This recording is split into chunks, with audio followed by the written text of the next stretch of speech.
Well, it's not all about university, of course. Many teenagers may be thinking about starting a career tonight and getting a job. One way of doing that is to become an apprentice. And here to tell me more about what that is like is Alexia Williams. And you were a technical lead. You're now a technical lead at Rolls-Royce, but you did that through being an apprentice. Just tell me why you chose that route. Yes, so I found out about apprenticeships when I was in GCSEs, and I heard about them, the fact that you can get into a role 2 years earlier than someone going off to university. But the main thing for me was the fact that I could get hands-on straight into the workplace and I wouldn't have any of that student debt.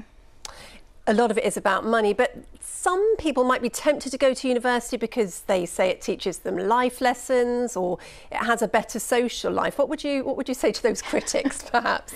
So yes, if you're there for wanting the social part, you probably will have more of that.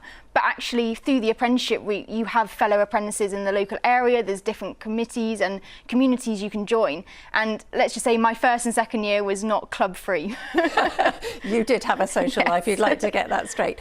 Would you say they're more suited to people who are interested in science careers, STEM careers, as we now know them? Yes, so STEM careers, for especially the degree route, make up 10% of all apprenticeships that people take on. But actually, there's so many different roles that you can do. So now you can become a teacher, or you can become a lawyer, all the way through to becoming a chef and other hands-on practical skills that apprenticeships are usually associated with.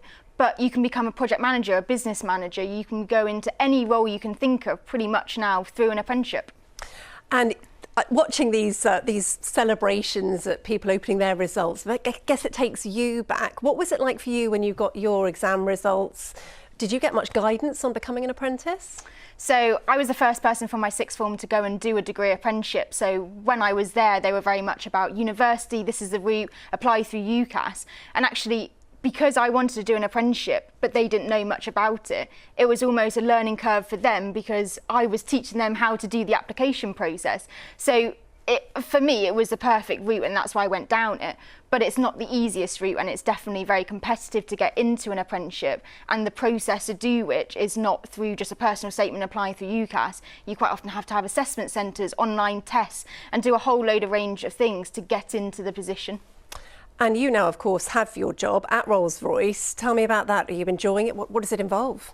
Yes, so I'm now a technical lead, doing hands-on, making assets more available, working with a range of different customers, suppliers, but I fully enjoy it. And having done the apprenticeship route as the aerospace engineering degree, and then I moved on and did a master's apprenticeship as well. So I've done 2 apprenticeships now back to back, which took 6 years. So it's still a decent length of time. But for me, it's fantastic. I enjoy every day being in that engineering environment and working on different products.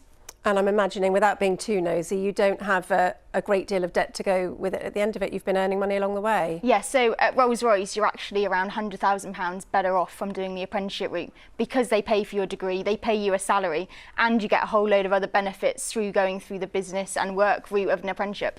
Brilliant. It's been really interesting hearing from you. Thank you so much for coming in.